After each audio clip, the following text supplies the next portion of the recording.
नमस्कार दोस्तों, AI angel India channel में आपका स्वागत है। Daily video updates stock market के लिए आप इस चैनल को लाइक, शेयर, सब्सक्राइब कीजिए और बेल आइकन को आप प्रेस कीजिए। आपको daily stock market related news इस चैनल। आज हम कुंडली खोलने वाले हैं एक ऐसी कंपनी की जिसके बारे में आप सभी जानते हैं, Relaxo footwears. Relaxo footwears India का मार्केट लीडर है, फुटवेयर मैन्युफैक्चरिंग कंपनी है और ये leather, non leather products, rubber products में मैन्युफैक्चरिंग करता है। और इसके अच्छे रिनाउंड ब्रांड्स के बारे में आप जानते हो, स्पार्क्स, फ्लाइट, बहामास की चप्पलें, स्लीपर्स और कैंपस के अच्छे प्रोडक्ट्स, वो सभी इसी के ब्रांड है। और ये वैल्यू सेगमेंट का फुटवेयर ब्रांड है। आप सभी जानते हैं इस कंपनी का मार्केट कैप 25,000 करोड़ का है। स्टॉक का PE 95 का चल रहा है। रिटर्न ऑन कैपिटल इन्वेस्टमेंट 26% है। करंट प्राइस 1042 चल रहा है। बुक वैल्यू 64 का है। रिटर्न ऑन इक्विटी 20% है।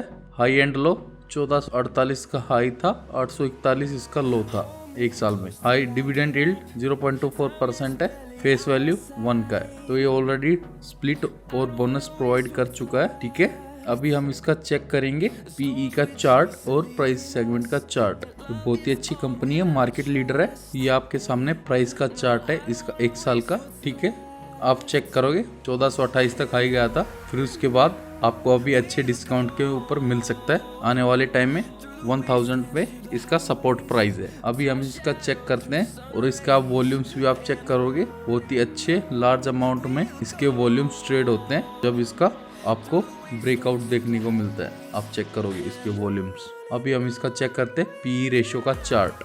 थोड़ा एक्सपेंसिव है क्योंकि आपको पता है मार्केट लीडर है सेगमेंट का। अभी करंटली इसका PE 96 का चल रहा है। ठीक है, और इसका EPS 108 के करीब है। तो हम ऑलरेडी डिस्कस करते हैं आपको कब इन्वेस्टमेंट करना चाहिए, जब EPS का बिल्डिंग हाई हो और PE का लाइन आपको नीचे डिस्काउंट मिले, वो आप इन्वेस्टमेंट कर सकते हैं। लेकिन ये अच्छी कंपनी है, लॉन्ग टर्म में आपको हमेशा ही अच्छा वेल्थ क्रिएट करके देगा। तो आप ऐसी कंपनी में कभी भी इन्वेस्टमेंट कर सकते हैं और वेल्थ क्रिएट कर सकते हैं। ये अच्छी कंपाउंडिंग कंपनी है जो सस्टेन होके आपको अच्छा प्रॉफिट प्रोवाइड करती है और इसका सस्टेनेबिलिटी बहुत ही अच्छा है इस कंपनी का प्रॉफिट का। अभी हम चेक करते हैं इसका प्रोज एंड कॉन्स। ये इस कंपनी के प्रोज हैं, कॉन्स। कंपनी पे कोई भी कर्जा नहीं है। आपको पता है कंपनी ने बहुत ही अच्छे प्रॉफिट ग्रोथ प्रोवाइड किए लास्ट 5 इयर्स में। 19.42 CAGR compounded annual growth rate. Stock हमेशा ही बुक वैल्यू से हमेशा ही हाई आपको ट्रेडिंग मिलेगा, क्योंकि आपको पता है ऐसी कंपनी सस्ते में नहीं मिलती है मार्केट में। ठीक है, और promoter holding has decrease. Promoter ने अपने शेयर ट्रिम किए। अगर प्रोमोटर अपने शेयर डिक्रीज करता है तो कोई इशू की बात नहीं है। आपको पता है तभी मार्केट में शेयर की अवेलेबिलिटी रहेगी और आपके पास और FIDI भी इसमें इन्वेस्टमेंट कर सकते हैं। तो ये कंपनी के लिए अच्छी बात है, कोई इस पे इशू की बात नहीं है। अभी हम चेक करते हैं इसका peer comparison. Market leader Relaxo है, उसके बाद बाटा है, फिर उसके बाद और बाकी सारी कंपनीज है। रिलैक्सो का 95 का चल रहा है PE और बाटा का बहुत ही ज्यादा एक्सपेंसिव है, 357 का PE है। लेकिन मार्केट कैप रिलैक्सो का ज्यादा है, 26,000 करोड़ के करीब ही है। तो आपको रिलैक्सो में इन्वेस्टमेंट के बारे में आप सोच सकते हैं जब इसका प्राइस 1000 के करीब अगर आपको अभी मिल सकता है तो। अभी हम बात कर लेते हैं इस कंपनी का क्वार्टरली रिजल्ट्स के बारे में। इस कंपनी के ये हैं क्वार्टरली रिजल्ट्स। ठीक है, हमें क्या चेक करना है, sales, expenses, operating profit margin, profit before tax और नेट प्रॉफिट आफ्टर टैक्स। ये Q3 के नंबर है, Q2 के नंबर है, Q1 के नंबर है। Q1 में सेल्स 497 करोड़ का था, Q2 में इंक्रीज हुआ 714 करोड़ का है, फिर 744 करोड़ का Q3 के नंबर्स हैं। ऑपरेटिंग प्रॉफिट इसका 66 करोड़ का था, फिर 117 करोड़ का हुआ है, फिर 122 करोड़ का हुआ है। और एक्सपेंसेस भी इंक्रीज होंगे। कंपनी की अगर सेल्स इंक्रीज होती है तो पहले 431 करोड़ का था, फिर 598 करोड़, फिर 622 करोड़ का इसके एक्सपेंसेस है। प्रॉफिट बिफोर टैक्स 40 करोड़ का प्रॉफिट हुआ है, फिर 92 करोड़ का, फिर 94 करोड़ का प्रॉफिट इसमें इंक्रीज हुआ है। नेट प्रॉफिट पहले 31 करोड़ का था, फिर उसके बाद 69 करोड़ का है, फिर उसके बाद 70 करोड़ का था। तो मार्केट में आपको प्रॉफिट इसमें इंक्रीज हो रहा है।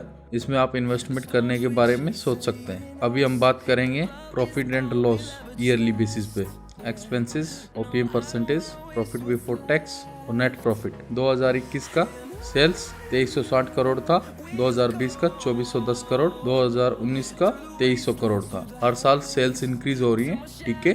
और आपके ओपीएम परसेंटेज 14%, 17%, 21% हर साल इंक्रीज हो रहे आपके ओपीएम, ऑपरेशन प्रॉफिट मार्जिन भी। प्रॉफिट बिफोर टैक्स पहले 268 करोड़, 292 करोड़, 391 करोड़, तो आफ्टर टैक्स 175 करोड़, 175 करोड़, 226 करोड़, 292 करोड़। तो हर साल प्रॉफिट भी इंक्रीज हो रहे हैं कंपनी के, और कंपनी ने आपको अच्छा ग्रोथ प्रोवाइड किया है। ये कंपनी का compounded sales growth, compounded profit growth, CAGR और रिटर्न ऑन इक्विटी 10 साल के आप चेक करोगे, सेल्स ग्रोथ 13%, 3 इयर्स का 7% के साथ है कंसिस्टेंस, और कंपाउंडेड प्रॉफिट ग्रोथ भी 20% से अब वही चल रहा है, लगातार कंसिस्टेंसी है कंपनी में। और कैगार आप चेक करोगे पैसे डबल 3 साल में, और रिटर्न ऑन इक्विटी आप चेक कर सकते हैं, इसके बहुत ही अच्छे हैं इस कंपनी के रिटर्न ऑन इक्विटी में। अभी हम चेक करने वाले हैं इस कंपनी का कैश फ्लो। तो हमें क्या चेक करना चाहिए, टोटल एसेट्स हर साल इंक्रीज हो रही है या नहीं, और बोरिंग्स कर्जा, कंपनी उधार कितना ले रही है, ठीक है। क्योंकि अच्छी कंपनी है, उधार लेती है, तो उसके एसेट्स भी इंक्रीज होने चाहिए। तो आप चेक करोगे 2019 में 1611 करोड़ से 2021 में 2100 करोड़ तक ग्रोथ पहुंच गई है कंपनी की। तो बहुत ही अच्छी बात है ये, और कंपनी के फिक्स एसेट्स भी इंक्रीज हो रहे हैं, ठीक है, टाइम टू टाइम पीरियड में। तो बहुत ही अच्छी बात है। और ये Q3 के नंबर्स हैं, तो 2200 करोड़ तक गया, अप्रोक्सीमेटली 2400 करोड़ तक जाएगा अब इसके रिजल्ट्स आएंगे। तो अभी हम चेक करते हैं कैश फ्लो और ratio. Net cash flow company में कैसे चलता है आप चेक करोगे, cash flow from investing activity, operating activity. Operating activity से इसका कैश फ्लो आएगा, क्योंकि आप जानते हैं कैसे मैन्युफैक्चरिंग कंपनी है, तो हर साल इंक्रीज हो रहा है इसका ऑपरेटिंग एक्टिविटी से कैश फ्लो। रेशो अभी आप चेक करोगे, कैश कन्वर्जन साइकिल इतने करोड़ का है 2021 में, अभी 101 करोड़ है, और working capital days approximately 45 days अभी चल रहा है। तो return ROE, return on capital investment आपका 26% का चल रहा है, बहुत ही अच्छा है ये। अभी हम इसका चेक करते हैं share holding pattern. Promoters FI DI public, promoters FI DI public, ये इस क्वार्टर्स के आपके सामने, पिछले दिसंबर से इस दिसंबर के, पिछले साल के Q3 से इस साल के Q3 में रिजल्ट्स हैं।